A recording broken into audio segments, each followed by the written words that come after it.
This film was preserved and digitized by the U.S. Friends of the Soviet People and would not have been possible without the donations and support of viewers like you.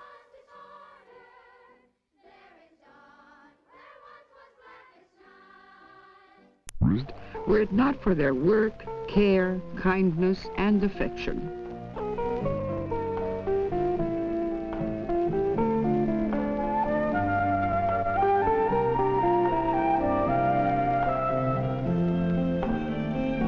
In the Soviet Union, men and women have equal rights and equal opportunities to get an education, choose a job, and display their talents and abilities to the full.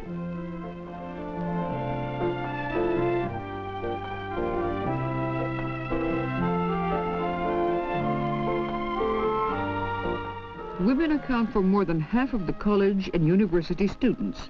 There are also many women teachers, as Professor Olga Oledig, an outstanding mathematician who heads a chair at Moscow University.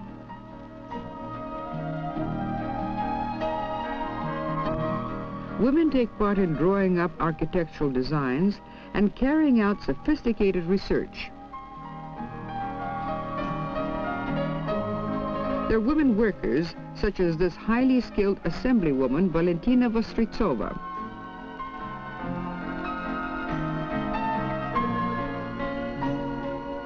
The Moldavian weaver, Valentina Moroy, a delegate to the 18th Congress of the Young Communist League. The floriculturist, Margarita Pavlova, working on a farm near Moscow. Women tending children at play schools. Members of a multinational army of school teachers. Leading performers as the ballerina Natalia Besmertnova, People's Artist of the USSR, talented organizers like the world's first spacewoman, Valentina Nikolaeva Tereshkova, heroine of the Soviet Union, and first secretary of one of Kazakhstan Communist Party district committees, Vera Sidorova, heroine of socialist labor.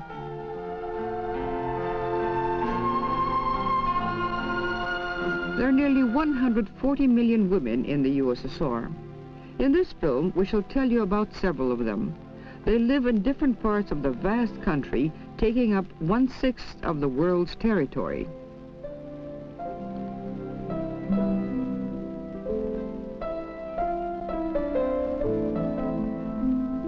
In the Soviet Union, the Kamchatka Peninsula is the first to see the sun rise every morning. This land is far away from the country's central regions. A remarkable woman scientist, well known in many countries, has been working here for a very long time.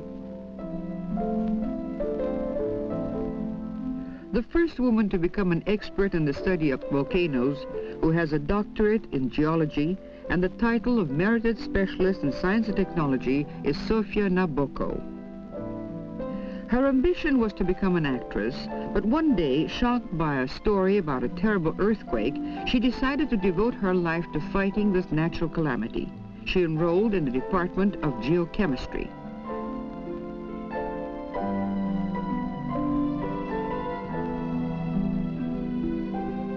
She went away with her husband to work at the volcano monitoring station on Kamchatka. A son was born to the young couple, and when he grew up, he also decided to devote himself to studying volcanoes. Sofia Nabokova became the first woman to climb the Kluchevskaya volcano in 1938. She found 2 fire-breathing craters on its slope. The greater one she called Bilukai, after the god of fire of the local Kamchadal tribe, and the smaller one she gave the name of his loving wife, Tirnos. A courageous woman, Sofia Nabokov blazed the trail into an entirely new branch of science, dealing with what lies beneath the surface of the earth. Hundreds of women researchers followed in her footsteps to enrich Soviet volcanology by their studies.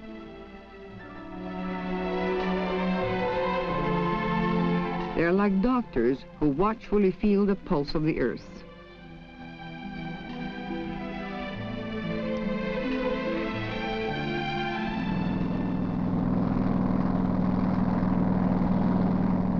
They're busy developing a new science making it possible to forecast disasters.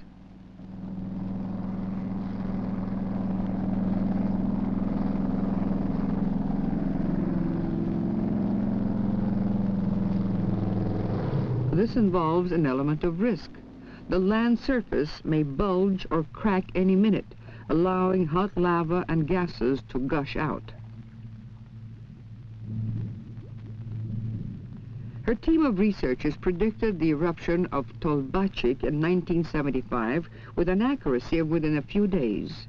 It was the strongest eruption in the world over the past century.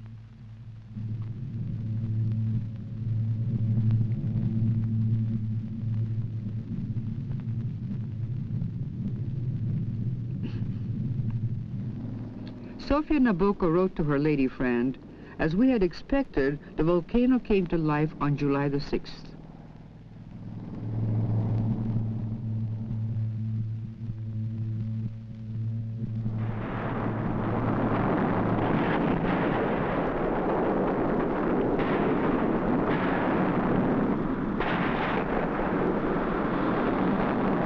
A huge pillar of fire, about 3 kilometers high, shot up into the sky.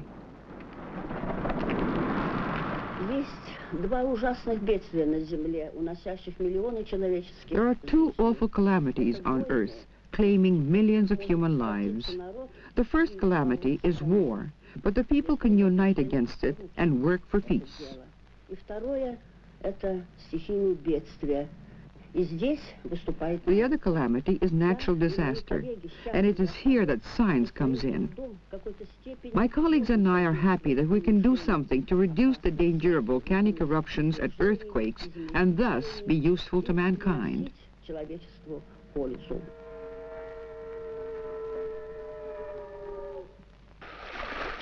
Wherever springtime winds might blow, over the Crimea, the Ural Mountains, or the plains of Kazakhstan, the picture is the same everywhere. People are engaged in peaceful, creative endeavor. The family of farm machine operator Zhamaguli Zharaspayev lives on a state farm on the virgin lands of Kazakhstan. The father, decorated with the Order of the Red Banner of Labor, fostered love for the land in his daughter Aybarshin. She liked her father's profession, and after graduating from secondary school, she also finished a course of farm machine operators. Aybarshin will never forget the day when she was allowed to drive a big tractor during the sowing season.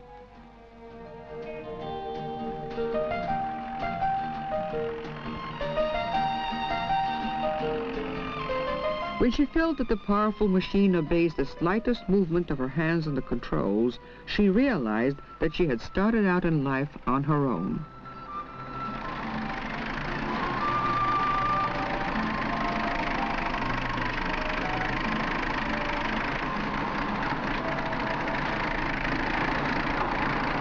Zhamaguli Zharaspayev is proud of his daughter. She's one of the best workers on the farm and a member of the village Soviet. Farmers in the virgin lands are doing a great deal for their country, and this young Kazakh woman is also doing her bit.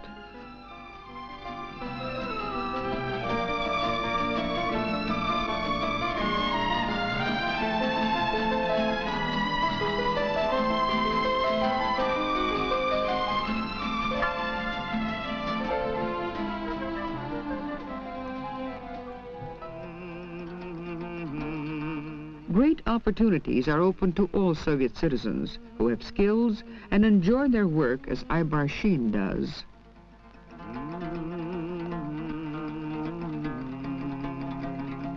Many pupils of senior grades, following her example, decided to stay on the farm after finishing school and to work and celebrate harvest festivals together.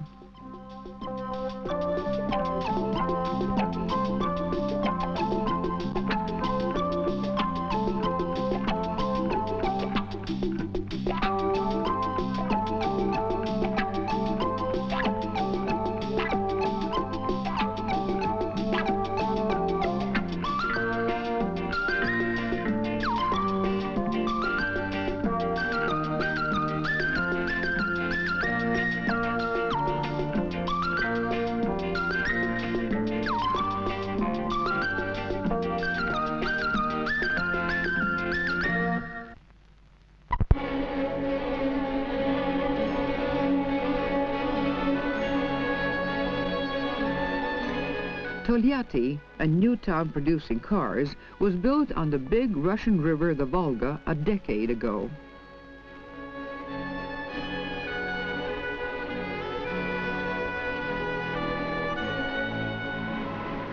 This is the Volsky car factory. Many of its shops employ men only, but this isn't a ban on jobs. In the Soviet Union, women are not given hazardous work. This is part of their labor protection. And men and women receive equal pay for equal work.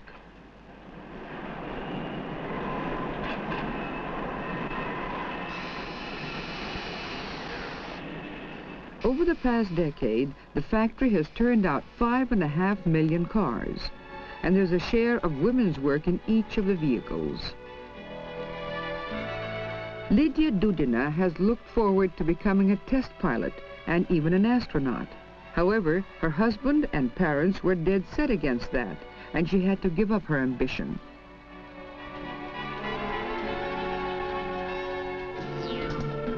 Yet when she started to work at the Tolyatti car factory, Lydia Dudina caught sight of one job she came to like at once. That was the job of test driver. Although it was always considered a man's job, the young woman mastered the tricky test driving skills. If she can't be a test pilot, why not become a test driver?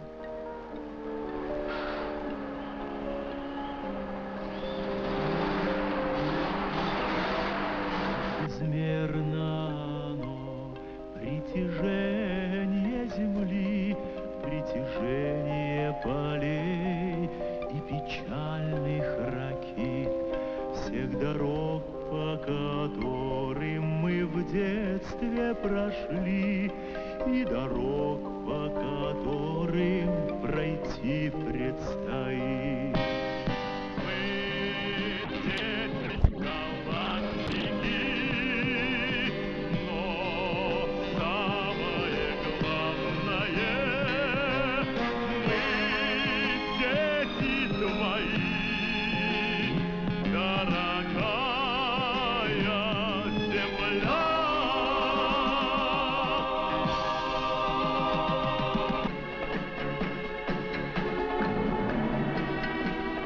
This is the city of Tashkent, the capital of the Republic of Uzbekistan.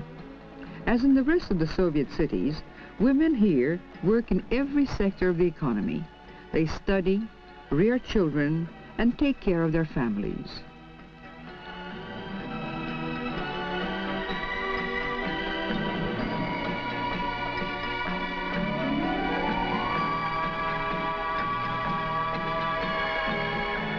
We have a couple of shots from old newsreels to show you what things looked like here in the past. Women were denied all rights. Human dignity was restored to them only after the 1917 Socialist Revolution.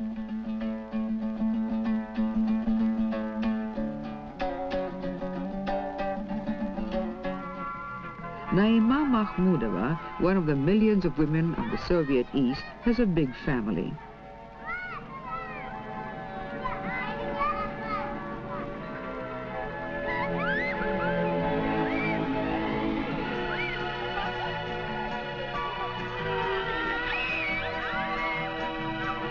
Naima Mahmudova and her husband are practicing pediatricians and researchers.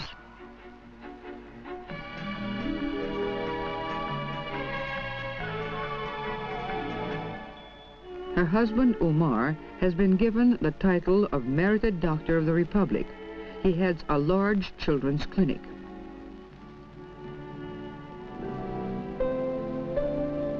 Naima has a doctor's degree in medicine for her research into many children's diseases. She became active in journalistic work.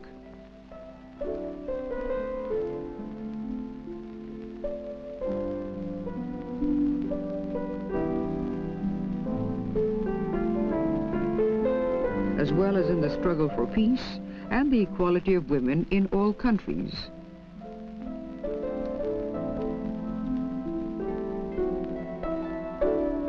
As one of the most respected women in the Republic, she was elected chairman of the Uzbekistan Trade Union Council.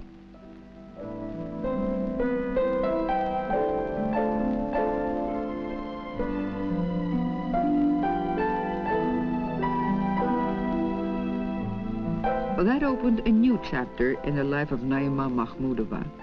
All she had learned and thought about working as a doctor stood her in good stead in her public activities. The trade unions pay much attention to mother and child care, the upbringing of the younger generation, and securing a steady rise in living standards. They also help the Communist Party translate into reality the rights of the people recorded in the country's constitution.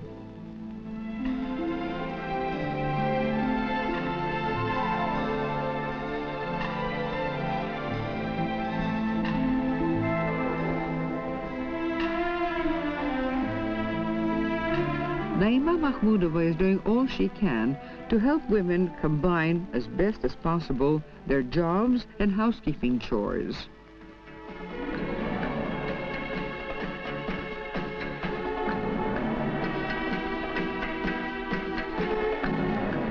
With every passing year, the trade unions provide women workers with more and more accommodations at health centers and vacation hotels.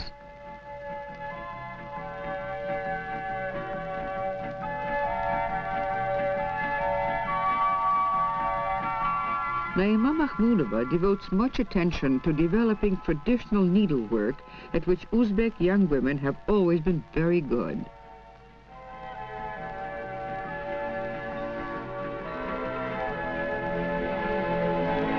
Play schools are a matter of particular pride for Naima Mahmudova. Children stay at such schools while their mothers are at work.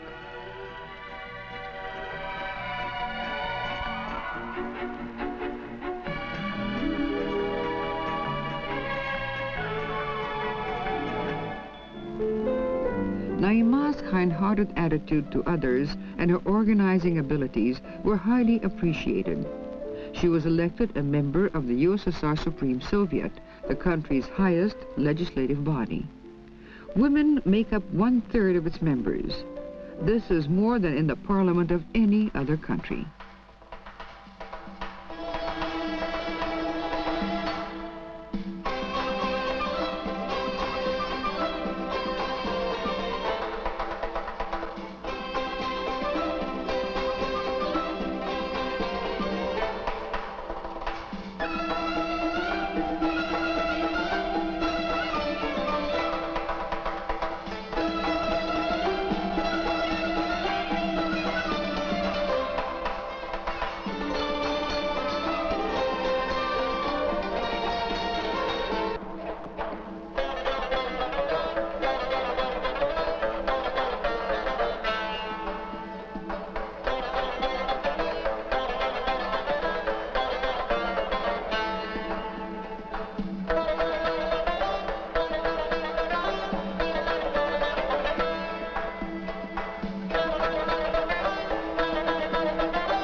These flowers grow on permafrost soil. Even within the Arctic Circle, Soviet people managed to transform nature and build modern cities, ports, and factories. In fact, a new way of life.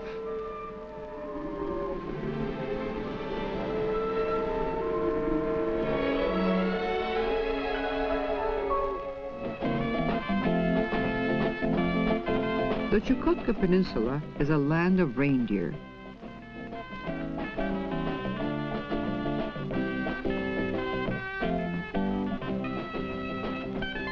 It's the home of Natasha Elelgina, who comes from a family of reindeer breeders.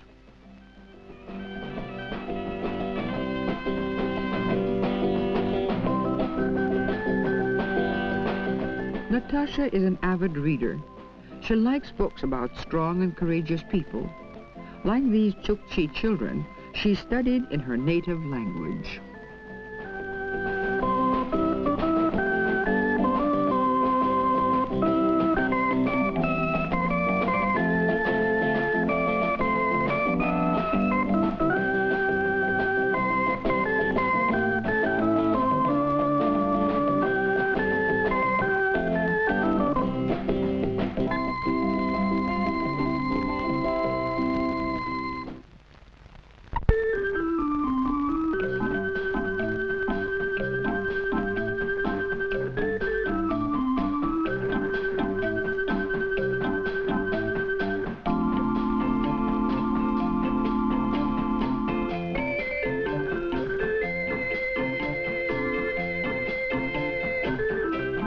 oppression of the Chukchi women is now only a dim memory of the past.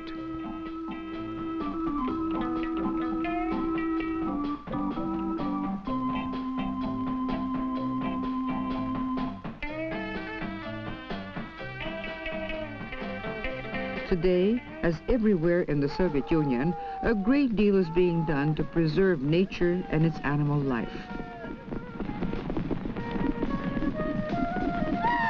Natasha Alilgina wants to become a reindeer breeder after finishing school.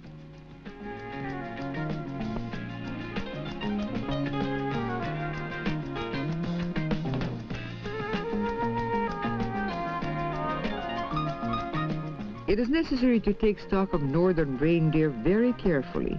Their number is dwindling, and it's necessary to tame them and treat the sick.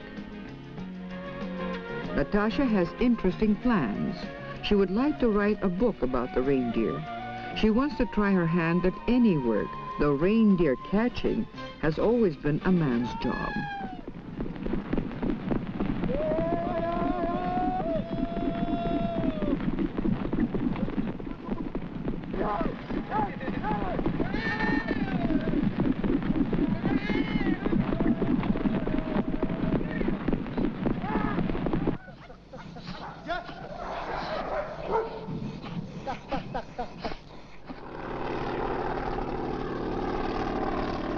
Perhaps Natasha will study to become a veterinary surgeon, but she will never part with her native Chukotka Peninsula, a beautiful though severe land.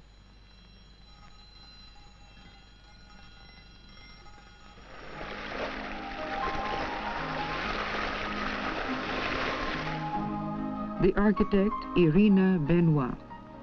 I wonder, she says, if there is a city in the world whose buildings, monuments, and ensembles were of such great value as the unique architecture of Leningrad.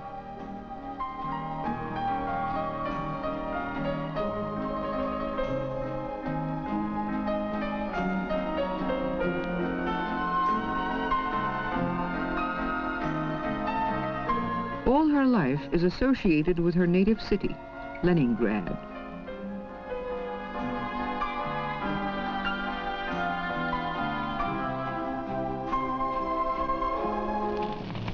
She witnessed its tragedy during the Second World War.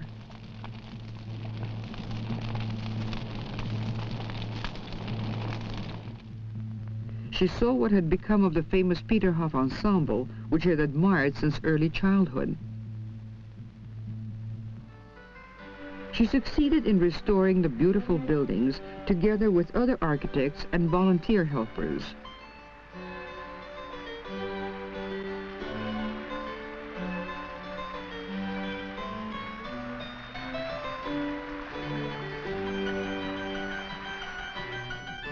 However, Irina Benoit could not rest contented. Work had not yet been finished in restoring a unique museum of life and culture of the 19th century. It was a tiny summer palace on the coast of the Gulf of Finland, close to the rebuilt Peterhof ensemble.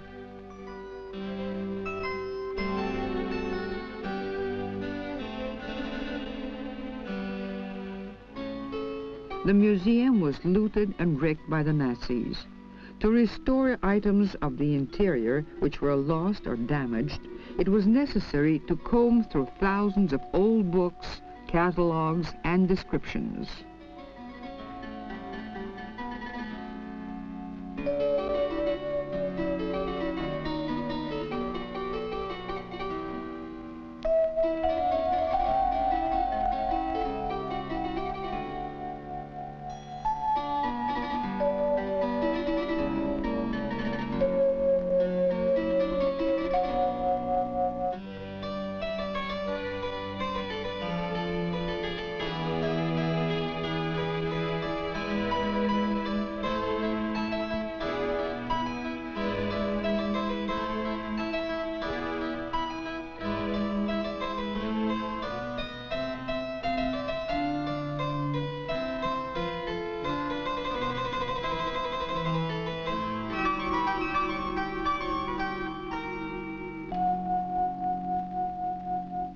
Masterpieces of applied art were collected piece by piece.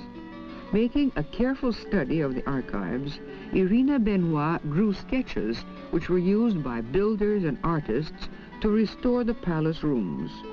It was a genuine civic and creative exploit.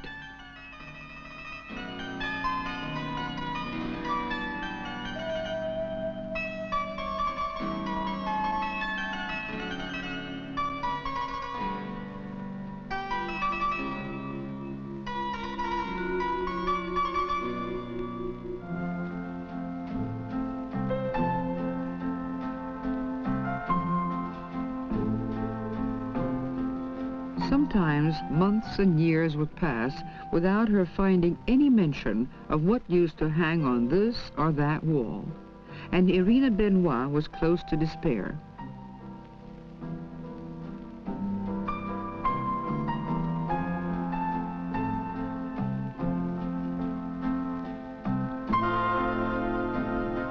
She was simply overjoyed when a valuable dinner set had been found with the help of her sketches and restored to the place where it used to stand before the war.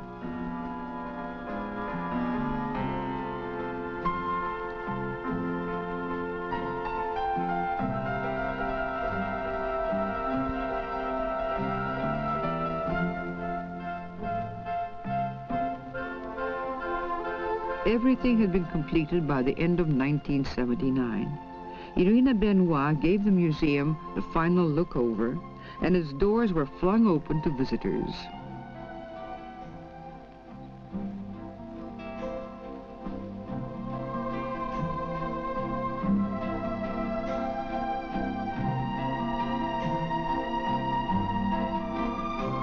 Irina Benoit dedicated 20 years of her life to the restoration of the museum, but her work is far from finished. She continues her research, and as before, she is upset by setbacks and rejoices at each new find.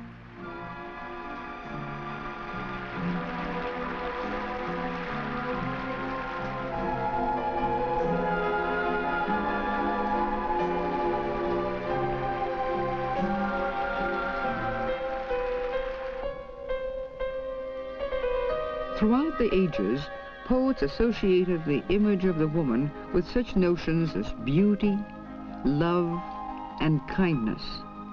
But these notions were brought into life only under socialism, which paved the way for women's equality and for unshackling the creative abilities of the women passionately in love with their country.